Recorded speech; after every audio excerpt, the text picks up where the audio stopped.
Back to Shota Aizawa Podfics. Today we're reading a one-shot entitled For All the Tears, The Forest Still Burns by Bruja of the Middle West, Watashi wa Okami.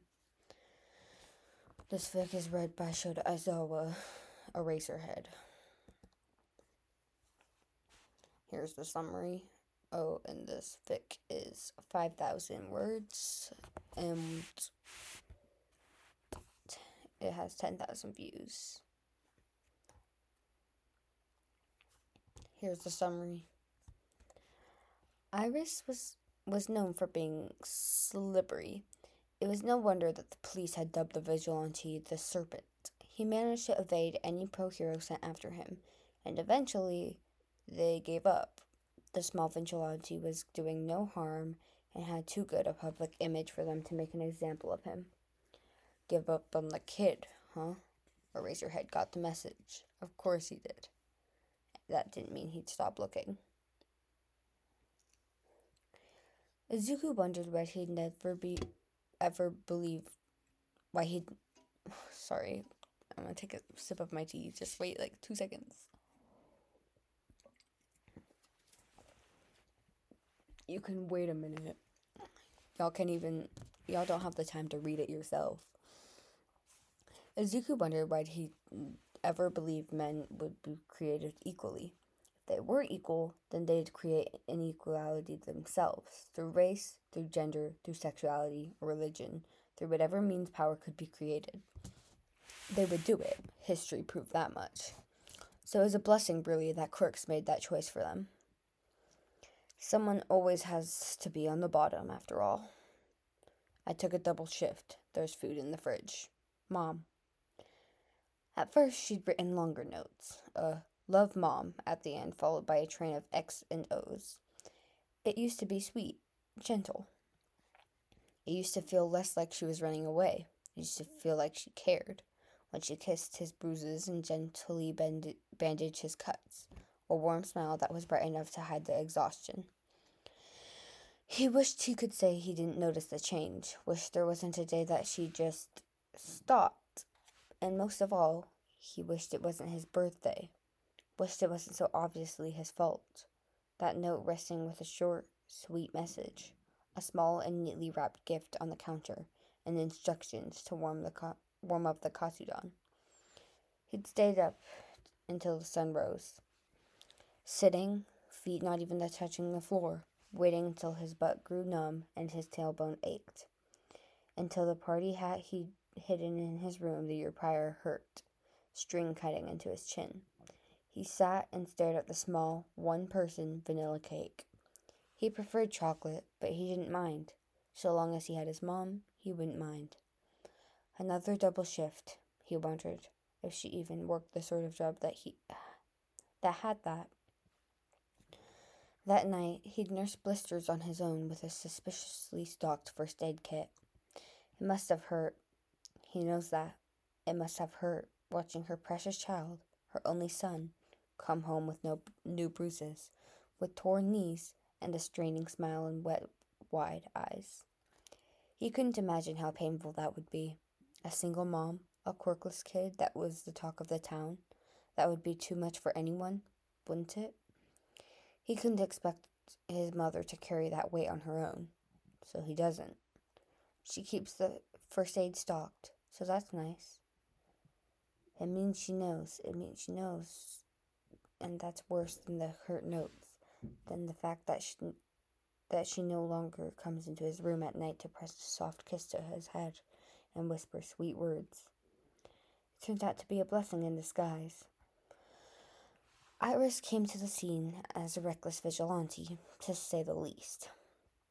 Only someone crazy would drop down from a fire escape, land on someone attempting assault, and just walk away after making sure the cops were called, the assaulter restrained, and that the person felt safe. Incidents like that kept happening, too many for the person to not be classified as a vigilante. And as the rumor spread, the police realized they had to do something. But the vigilante was as exclusive as it got. All black, a mask and beanie. Always moving in the dark. Quick and slippery. able to crawl using vents and fire escapes. Some officers related the little vigilante to a cat, others to a snake. There's speculation that his quirk was a factor in his elusiveness. Maybe it was if he wanted, maybe if it was a mental thing, able to wipe his existence from memory if he wanted. Or maybe it could be flexibility, a cat mutant quirk perhaps. Serpent, they decided to call him. The public had taken to calling them Iris. When they asked witnesses why, they were given a variety of excuses. The closest they'd gotten to anything was when someone called them the Green Iris. The police were curious and tried tailing the vigilante for nearly a year. He stuck tight to a few select areas, but his patrols stayed strategically random. He was smart, and smart meant dangerous. The sooner they found him, the better, but he stayed as elusive as ever. But even then, he still left them little notes. With each villain he'd restrained, there was always a sign of goodwill, and good heart. And after a year of nothing, how was that possible? They decided to leave the vigilante alone. It took time and resources, and they didn't even have a good case against the vigilante.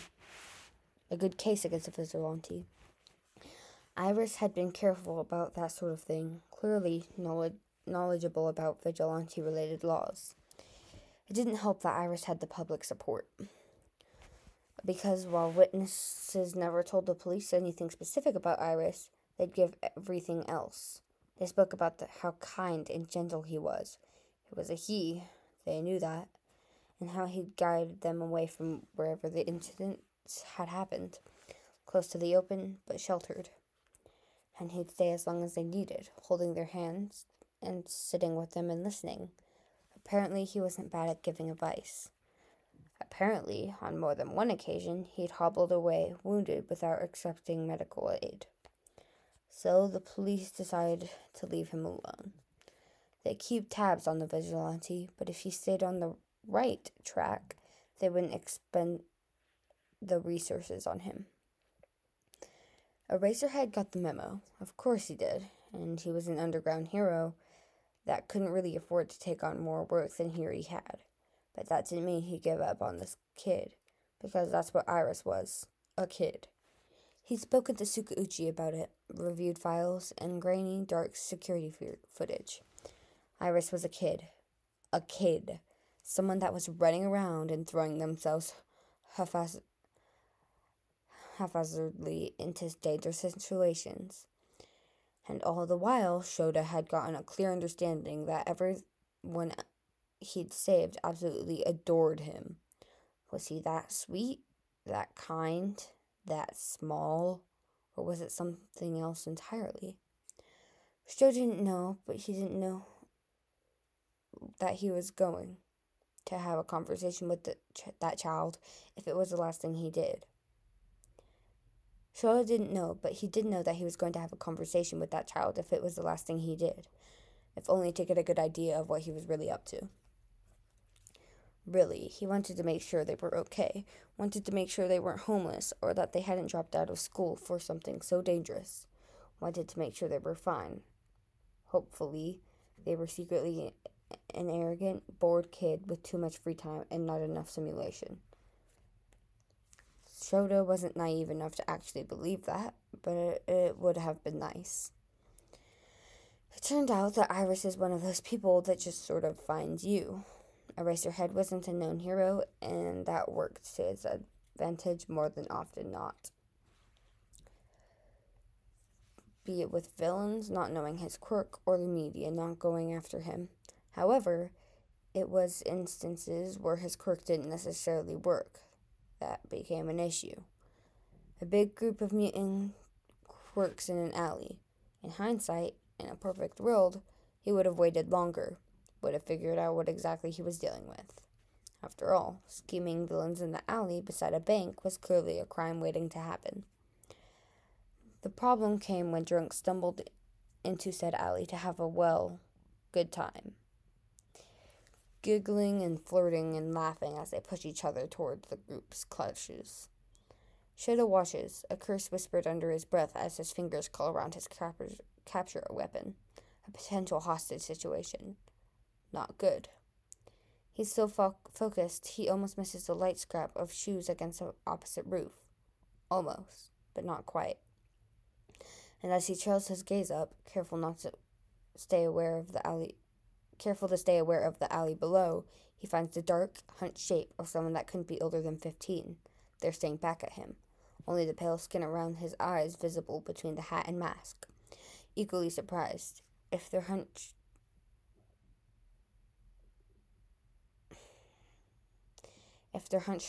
shoulders aren't anything to go by.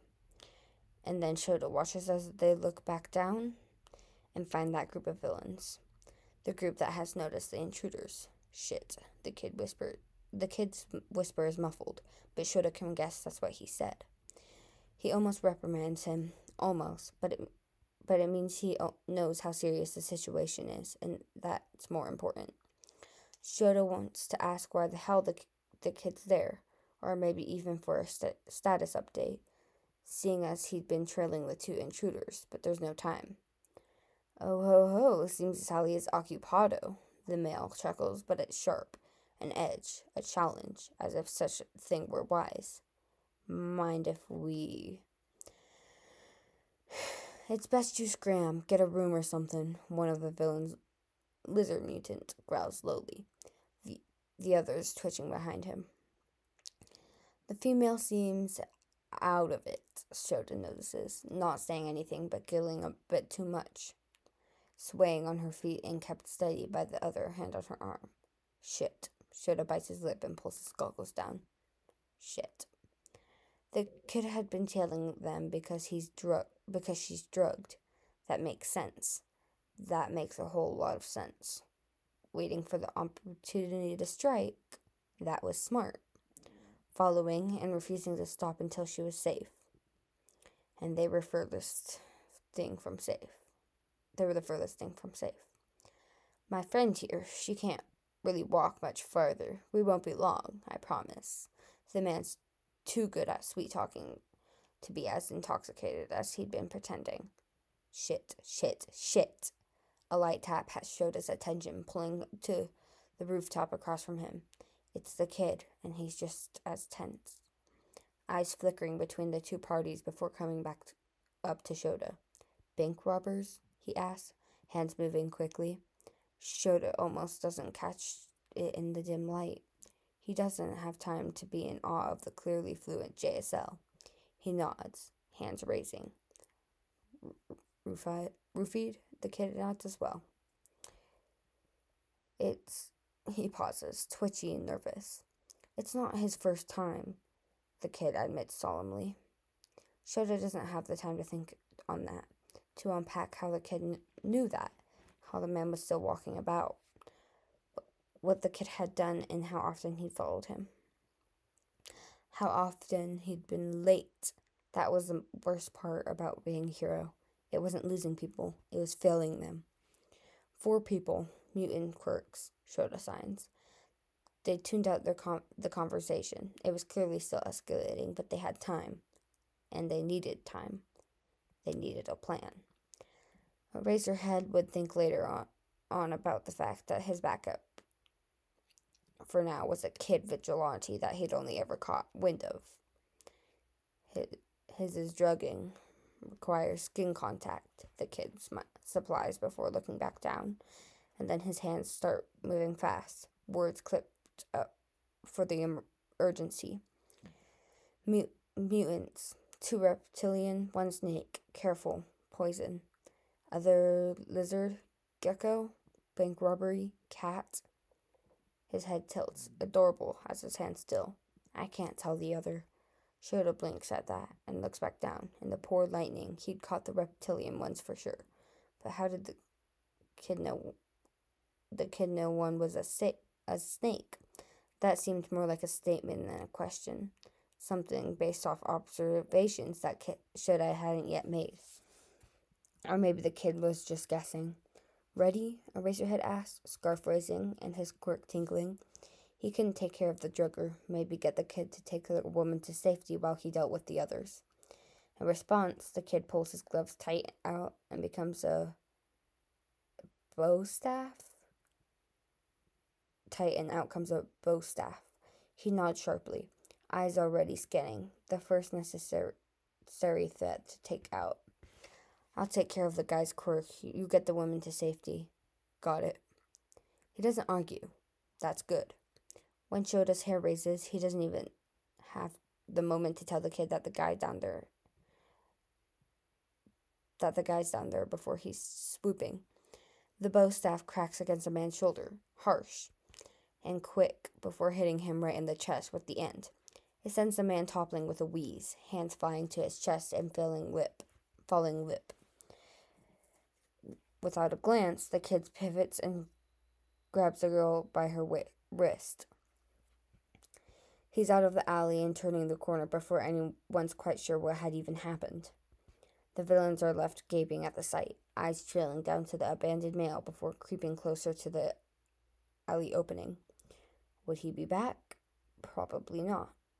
Hopefully not, Shota supplies. Slowly, stealthily, he descends the other side of the alley. Snake. He looks around and finds a scaled face that's smoother, flatter. Snake. The scarf wraps around them, yanking them back before they have the chance to yelp. A knee to their gut and sharp chops to the back of their neck, and they're out cold. Sadly, there is still plenty commotion, and the area is a bit too small. Glowing. No thanks to the light pollution from the street. Bright eyes and brown pupils find him, a hiss leaving their throat. Hero! Cat, Shota hums. It races towards him, claws extending, and the other lizard, maybe gecko apparently, advances alongside it. It's a narrow alley, so that shouldn't... The lizard one reaches, and suddenly they're crawling along the wall towards him. Fuck. The cat reaches first. He dodges, arms raising as he redirects them. They trip over a box, slamming into the wall with their own momentum. By then, the lizard reached him. It leaps, landing on his back and sending them both tumbling. His scarf tangles in it, and he wraps it around the other's leg. With a twist of his hips, they're reversed. Shota straddling his back as he wraps more of his scarf around the man's hands, which apparently allow him to crawl over whatever surface. Gecko. Makes sense for a bank robbery. Cat's obvious. Snake. Debatable. And then there's... shit. He doesn't even see it, but he feels it, something sticking to his back and shoulders, before yanking. It sends him flying off the gecko. He grits his teeth, twisting his arms to wrap around his capture scarf that's still binding the other. The yank, when the scarf fully extends, tugs harshly at his shoulders, a sharp, warm pain glowing in the sockets. He growls as he holds tight, pulling to loosen up groaning joints. Muscles straining and neck craning. Caught in my web, they cackle, an odd clicking noise following. His back bends oddly under a weight, arms trembling as the alloy presses into his skin. Shit. He could cut the scarf, but then he'd get an earful from Power Loader, and he really didn't think we'd let you get away with this. There's warm breath on his neck. It's wet, each exhale accompanied by the distinct feeling that saliva is so close to landing on his skin. He's definitely desperate enough to cut the scarf.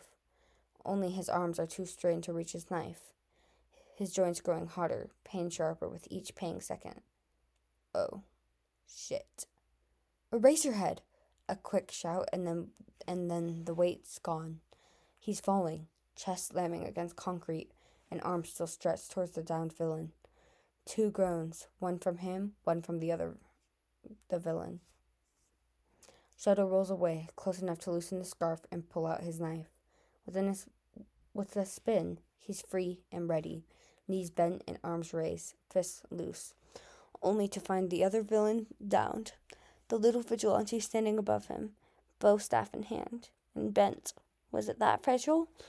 On the ground is a thread, white and clearly strong enough to latch Shota onto the wall, or so Shota assumes. Spider quirk, who would have thought, the kid says withoutly before bending down and poking the thread. That's strong, was hard to detach from the wall. Sorry about that. At that, Shota looks behind him, and lo and behold, it's still on his back, a spider thread stuck to his hero outfit. Good, he says dryly. I wonder if he has enzymes in his saliva that could break it down. Or do you think he has a poisonous bite? Did it happen to be a cat? I thought it would be. That seemed like the sort of quirk that would work really, really well for a bank robber. And was the other a gecko type? I thought that'd also be a smart group. They probably would have done really well if you hadn't come across some Eraserhead. Oh, what would I have done if I was alone? And then he just keeps going. And suddenly, the little vigilante goes from what Shota hoped was, oh, I'm bored, skips the, I just want to help, and dives straight into fanboy. Hey, kid, Shota calls, and that shuts the kid right up. He practically shoves a fist in his mouth, glove pressed tightly around against his mask as he looks up at the taller man, eyes impossibly wide. Oh, Shota blinks, staring down. The police had always wondered where the public got iris from, and the answer is staring him right in the face. Two impossible large, impossibly bright viridian eyes. They're deep and had sparkled as he rambled on about quirks. Looking up at the prohero, there's so much emotion pouring out from him. It's a sort of precious innocence Shota vowed to protect. But there's also a wall. Shota can't be sure why it's there. Doesn't even have any evidence that it's there at all, but it's in the kid's uncomfortably stiff posture. How his shoulders are raised to his ears and his fingers twist with each other. He's sure that beneath that mask, he's gnawing his lips raw. And that was all ignoring just how small the kid actually was. Shota had expected it, but for some reason, this was different. He'd watched the kid take down two people almost single-handedly. He had this sort of presence that seemed to grow in the shadows. And sure, there were both surprise attacks, but that was still an impressive feat. While Shota didn't need the intervention, it still saved him a lot of stress. Honestly, Shota didn't know where to start with this one. The kid was just staring, and he looked to behind the prohero, eyes flitting over the downed villains. One was secure, another knocked out, and the third groaning into the pavement. We should,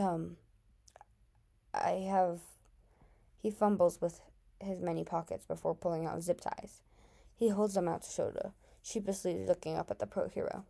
Shota accepts the offer, and as they go about restraining the villains, the kid helps him remove the spider web from his back. Police should already be on their way, Shota states as he looks back to his phone.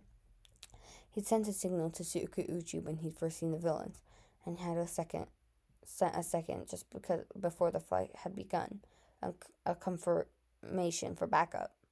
In the distance, sirens echo. Shota almost misses the sound of worn shoes scraping against pavement. Almost, but not quite. And with an undignified yelp, the kid's pulled back down to earth by one alloy-enhanced scarf. He stares up at Shota with bright white eyes, hands curling around the off-white fabric, and legs sprawled across the dirty pavement. And again, it's a total shift, this time from fanboy to something far more unsettling. He seems scared, terrified, that Shota's going to arrest him, or worse. The prohero isn't even sure what could be worse, but the kid sure seems to know. He seems seconds from crying, and Shota had never been good with handling that. Kids were emotional, and more than that, they needed comfort. Shota was many things, but even his friends knew not to go to him for comfort. With a roll of his eyes and a heavy sigh, he loosens the scarf a bit, but not much that the vigilante would think of escaping. But it's certainly a sign of trust. I'm not turning you in, he sighs, again. A headache's already forming, and he just knows that this kid's going to be much more of a handful than any of his previous students. Problem child, he dubs. Perhaps he should trademark it this one time. For Iris, at least. He has to admit, the name really does fit. When the police arrive, the alley fills with the rotating reds and blues, the sirens no longer blaring as the area gets blocked off. Before the cops enter the alley, Shota turns to the kid. Where'd you bring the girl? Zuko had mentally prepared himself for the day he'd get caught. It was inevitably. After all, it was just him. Some twig of a kid against, well, everyone. Proheros, the police, the government, and every other adult in his life. It was only a matter of time. Sometimes he wondered what would happen. Was he too young to get arrested? What if he wasn't? What if he'd broken enough laws that they decided his age didn't matter? He knows he didn't really break any anti-vigilante laws, but what if he was the exception? He was always the exception, after all. And it wasn't like the laws took quirkless people into account. So what then? What would his mom say? What would she do? He'd heard of quirkless shelters, places you could send your child, your parent, your cousin, whoever it was that you just couldn't deal with anymore, couldn't take care of anymore. He'd always hoped that he'd done enough to ease the burden on his poor mother. He found a flyer. What would happen to him? And the real question, the one he always stopped himself from asking, was if he even cared. Yes, of course he cared. A little at least, right? No. So when Eraserhead, oh my gosh, it's him, Eraserhead, he was so mysterious, and it took Izuku so long to get even an ounce of information on him. He was a true inspiration. It was dumb, borderline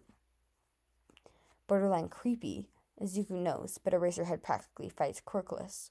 He doesn't care for the spotlight, and he never lets people know of the key roles he's often played in some of the most important missions in the history of heroics.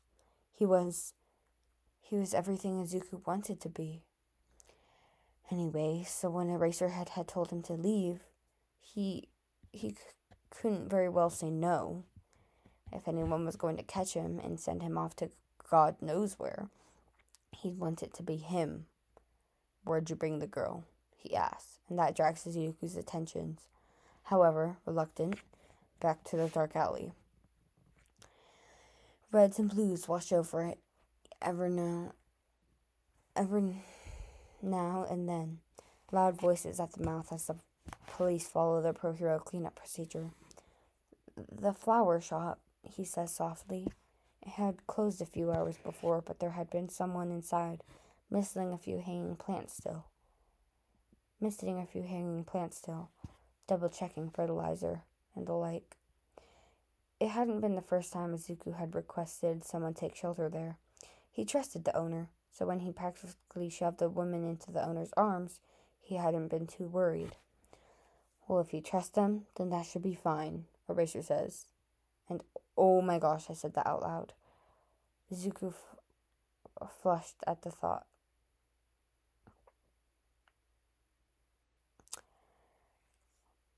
He'd been working on his muttering, rubber band snapping against his wrist anytime he noticed, fingers pulling and twisting at his lips, picking at hangnails until it was stung and smeared, little red droplets of blood. Anything he could think of. He tried. It never really worked, but he tried. It was annoying. It was creepy, but it was comforting and, kid, you're fine. And he's doing it again. Sorry. Eraserhead sighs, and of course, Izuku had annoyed him. He's quite annoying. He knows that.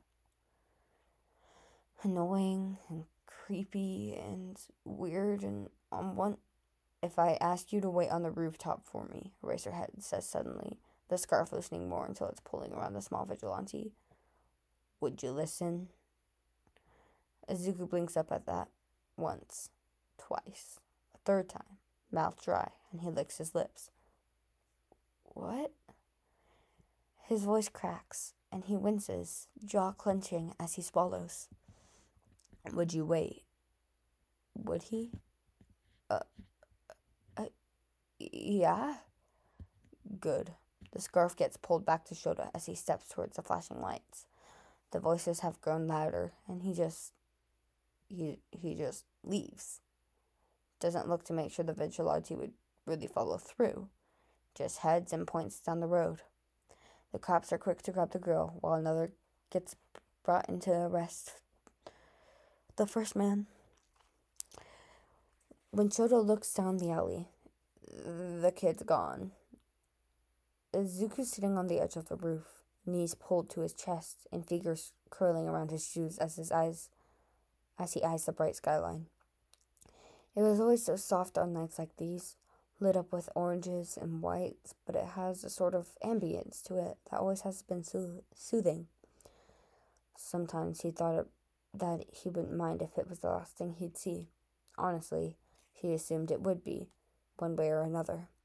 It's cool at night, the rooftops even colder, the wind strong and threatening to pull the wild curls out from under his hat.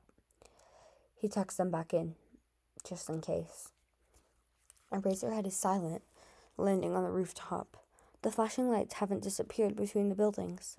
Izuku had watched them, watching as, one by one, the villains were shoved into the cars, photos taken, and the women properly cared for. Everything would be fine. Good. What about him?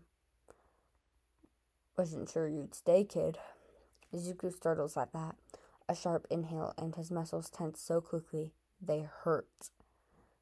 Sorry. A soft word. People don't apologize to Izuku often, and he's quick to wave it off. A weak smile hidden behind his mask, an uncomfortable, tight warmth crawling up his throat. It's fine, he whispers. Are you gonna... What you, want? Why ask him to wait? Why give him the chance to escape? What? You're irrational, Eraserhead states. And, wow, that shouldn't hurt as much as it does. He chokes as something tight lodges in his throat. So, I wanted to talk to you.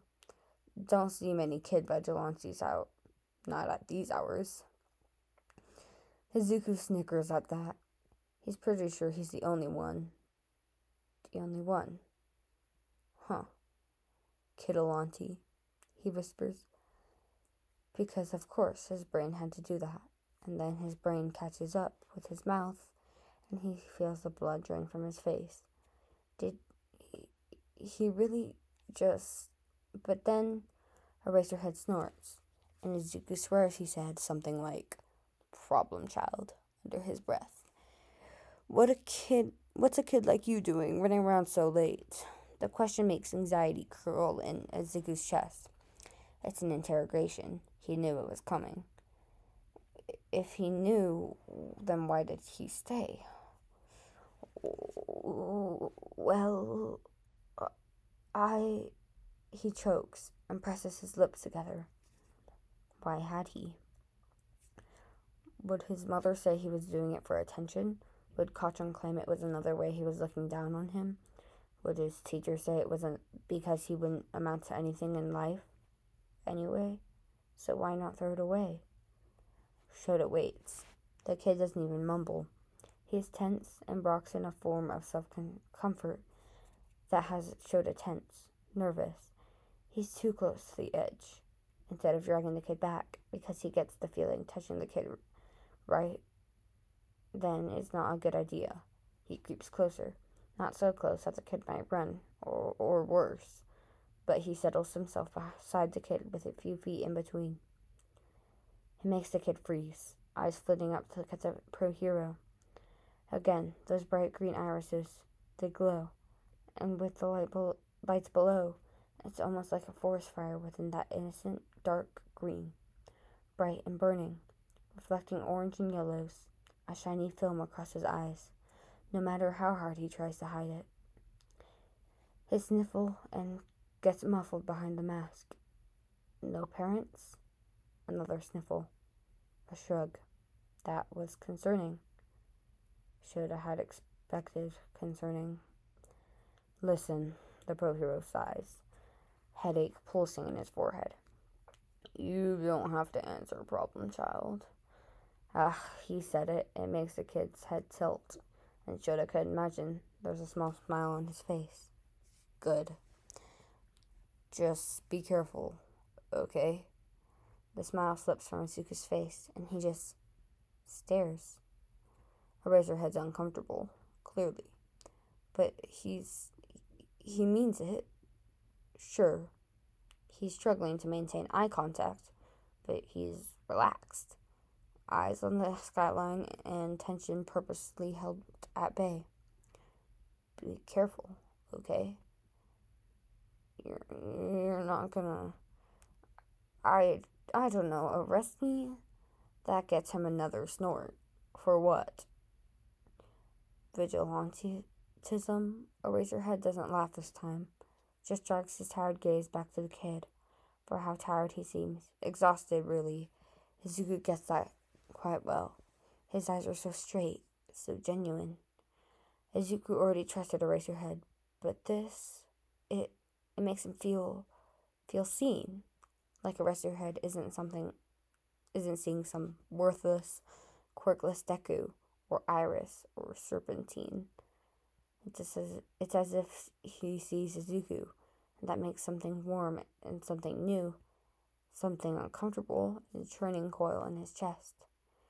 He doesn't smirk, doesn't smile, just meets Izuku's eyes, and Izuku can't breathe. You've done good, and you haven't actually broken any laws, so no, I'm not going to arrest you. That would be irrational. Izuku sighs audibly at that, tense muscles unraveling, and he drops his legs over the edge of the roof. Eraserhead jolts at that, a sharp intake of breath as his eyes snap to the movement. Izuku can't help but chuckle. It sounds broken to his own ears. If Shota wasn't certain before that something was off, watching those green eyes dull as he looks down to the street below, he's well and truly concerned now. How far would the kid go? And if he fell, could Shota catch him? Would he fail him? Kid, he pauses and waits for the kid to gaze drift up and meet his own. I know you're not going to stop. He looks sheepish at that, fingers curling together, pulling at each other anxiously. So let me help you. What? And God, Shota wishes that didn't hurt as much as it did. Wishes he'd said that in any other way. Wishes he didn't sound like a kicked puppy, so soft and hurt and scared. He sounds as if he didn't even make sense. Someone wanting to help him? It sounds like hope, brittle and cracking, fragments held carefully in the palms of two small hands. Protected from the elements in a place where far too many wish for it to just fall and crumble, to slip between fingers and burn. Problem child. Indeed. Meet me here tomorrow night, at dusk, he says before standing. The kid scrambles to join him, all bony joints and wobbly knees, shaking and wide-eyed as Shota prepares to leave. Leave him on the roof. His breath comes a bit too fast, the edges of his vision blurring. You can't be a hero. No, Eraser? You coming? The kid freezes, and the world clears. When his eyes focus, there's a hand in front of him, palm up and waiting. Following the hand, he finds the amused face of Eraserhead, brow raised, but eyes betraying a sort of expansive patience. The hand's still there. He's still there. He stayed to help him come down from the roof. He doesn't need the help, but Izuku can't stop the tears as he takes Eraserhead's hands. Alright everyone, that's the end of For All the Tears, The Forest Still Burns by Bruja of the Midwest, Watashi wa Okami. This was a really good fic. I enjoyed it. I'm sorry for all the, I know I used a Jugu's tone as I was talking a few times, but sometimes it's a little hard to understand. I'm sorry about that. But, thank you for reading. I guess I'm gonna go feed the cats. And grade papers. That was the end of this podfic from Eraserhead Podfics. Please enjoy your day and don't get yourself killed.